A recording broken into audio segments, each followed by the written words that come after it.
Halo semuanya, apa kabarnya nih? Semoga teman-teman semua dalam keadaan sehat, dilancarkan pekerjaan maupun usahanya, amin.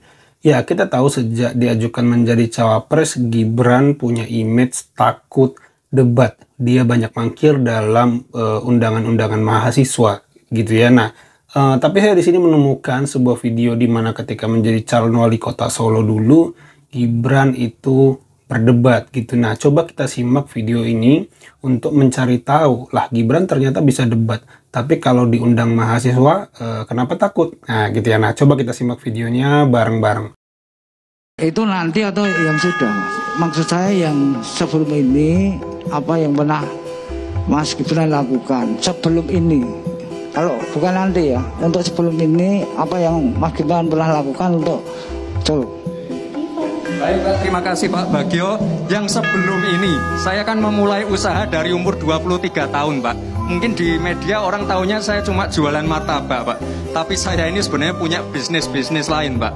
Jadi saya selama ini kalau mau dihitung ya pegawai saya udah banyak sekali Pak. Ya itu salah satu sumbangsi saya untuk bangsa ini Pak. Dan sekarang saya nyemplung ke politik ya tujuannya biar saya bisa bermanfaat untuk orang yang lebih banyak lagi Pak. Dan saya tadi bilang masalah kreatif Pak. Karena apa?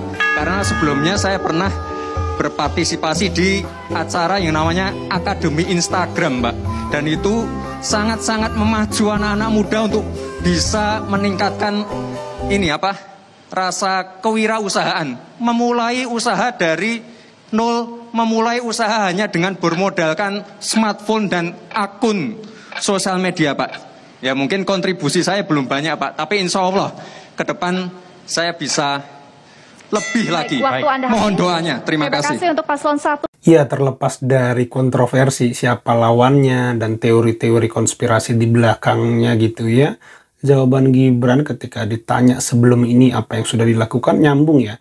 Dia bercerita bagaimana dia membangun bisnis dan usaha, dan itu bisa menyerap tenaga kerja. Ini tentu menyebabkan kita bertanya-tanya, kenapa ketika diundang mahasiswa dan sudah ditunjuk jadi cawapres malah takut, malah jarang sekali datang. Nah, kalau tebakan saya nih ya teman-teman, itu karena adanya rasa bersalah pada diri Gibran kalau menurut saya. Karena kan putusan MK sudah jelas banget menyatakan ada pelanggaran etik. Nah, mungkin menghindari serangan-serangan dari mahasiswa yang kritis, kan tidak bisa dibendung toh, pertanyaan mahasiswa yang begitu liar itu kan tidak bisa diatur, disetting gitu ya.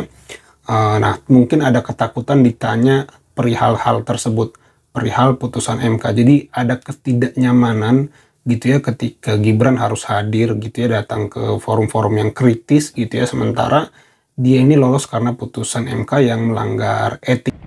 Makanya jangan pada nyinyir. Ya, tapi ini saya mau nanya nih, ada yang bilang Pak Prabowo dan Mas Gibran ini hanya joget-joget aja, nggak ada gagasannya katanya. Nah, gimana tuh Mas? Gimana? Kalau saya mah senang joget. Iya.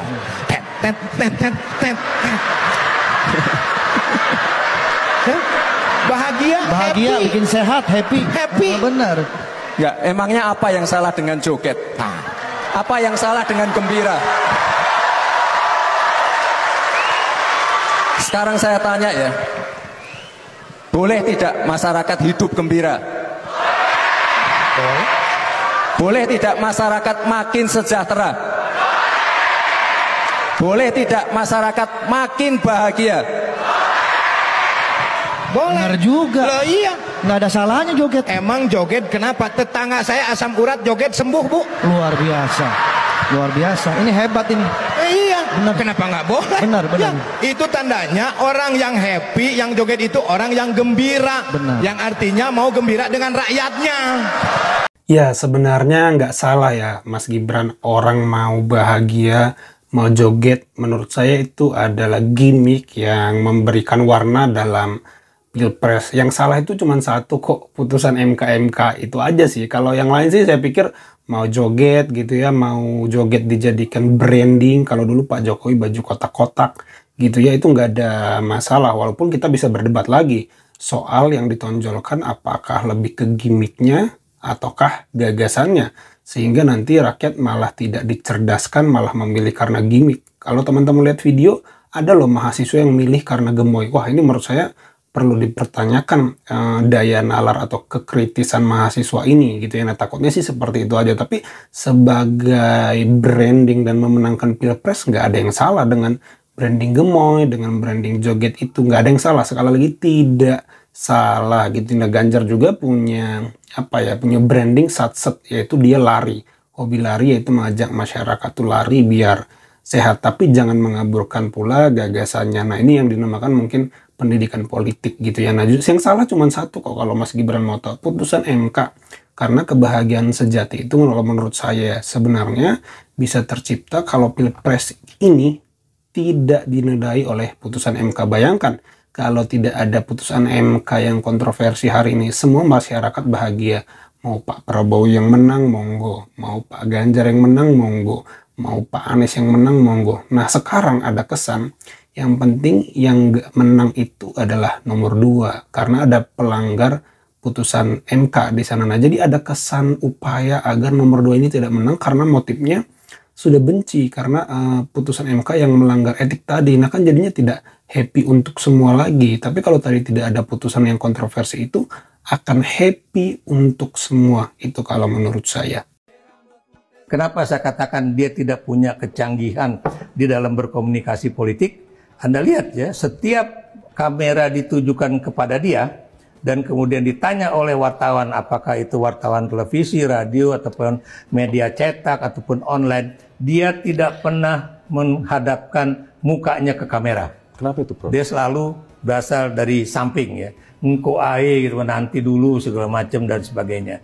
Buat saya itu berarti dia tidak punya kecanggihan di dalam menjawab pertanyaan-pertanyaan media massa ya. Dan itu juga dia juga tidak berani menghadapi media massa. Coba Anda lihat ya, Anda boleh lihat seri doorstop dia dengan media massa. Selalu habis itu langsung udah nanti ya, langsung tutup jendela kalau dia di mobil. Atau kemudian ya nanti ya, pokoknya itulah saya inilah, langsung dia lari ngibrit kemudian masuk ke pintu dan ditutup pintu. Apa artinya itu? Itu yang tadi saya bilang, dia tidak punya keberanian untuk menghadapi pers. Dia kemudian juga tidak punya keberanian untuk misalnya menjawab pertanyaan-pertanyaan pers ya. Dan apa artinya itu? Bagaimana kalau dia menjadi wakil presiden atau calon wakil presiden kalau kemudian nggak berani menatap mata orang, nggak berani menatap mata para jurnalis, dan juga nggak berani menjawab pertanyaan-pertanyaan pers. Ya, kalau menurut saya kenapa Gibran misalnya irit di pers, mungkin itu karena strategi agar jawabannya tidak menjadi polemik ya, atau blunder tadi, menghindari blunder. Ya itu aja teman-teman video kali ini. Terima kasih yang sudah menyimak sampai selesai. Jangan lupa di like dan di subscribe. Sampai jumpa di video saya selanjutnya.